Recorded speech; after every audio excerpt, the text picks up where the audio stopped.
A little backstory. Last January 2021, I did the 21-day challenge. It is a devotional material about faith that my church, Spring City, created. It was when I understood what faith is. I've attended different churches since I was a child, so I am exposed to faith, or at least the word faith.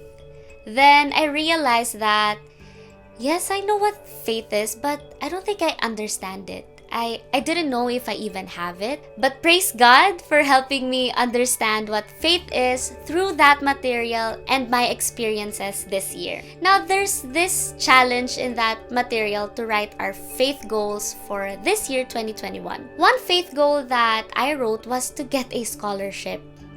By the way, I am a third-year student. And when I wrote that, it seemed so impossible for me because I couldn't think of any possible way to get a scholarship. It's more like of a dream or fantasy for me than a reality. And at that time, I was thinking to, just write it down and let's see what happens.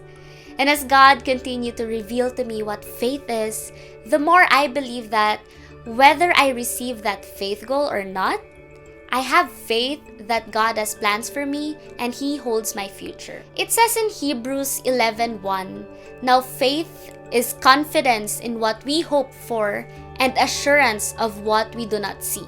And that is what God taught me, that faith isn't about what I can achieve, but what He can achieve. It's not about how I will get that scholarship, but how He will provide that for me according to His will. And there was something in that faith goal that it felt like God is telling me, okay, Sam, hold on to that faith goal, follow me, have faith in me, and I will show you more of what faith in me is like and what it can do. What was then a faith goal now sounded like a promise from God after that. I remember what my pastors Mike and Van, would always tell us about God's promises. It's that in every promise, there is a command. So the command in that promise was to follow and obey God. So I did. I sought Him, and I'm still seeking Him. And I am doing my best to obey God. I'm not saying that there was never a time that I disobeyed God, because we're all still sinners and a work in progress, but my desire and willingness to please God is there. It has become, and it's still, my ultimate desire.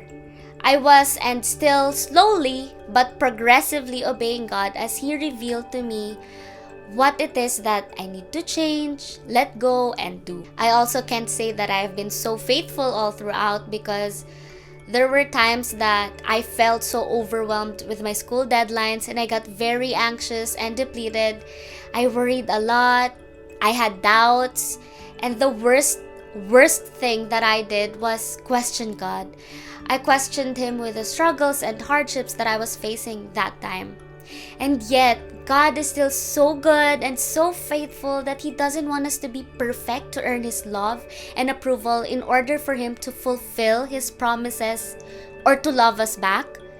But of course, God looks into our hearts. So last October, I received an email from my university that I am one of the academic scholarship grantees for the semester I am currently in. When I received that email, I was just speechless, because from just a fantasy, now it's my reality.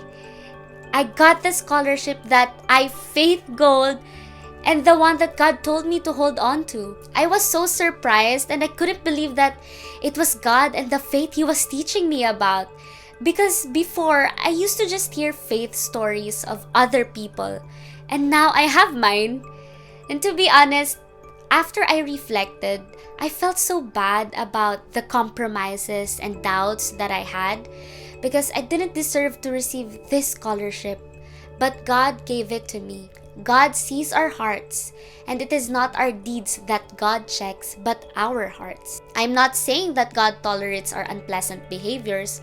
What I'm saying is that God is so gracious and so loving, and He wants us to have a relationship with Him that will create an inward-outward transformation for our own good. It's also amazing that before the year end, God fulfilled His promise, and He taught and showed me what faith is, His character, and what He can do.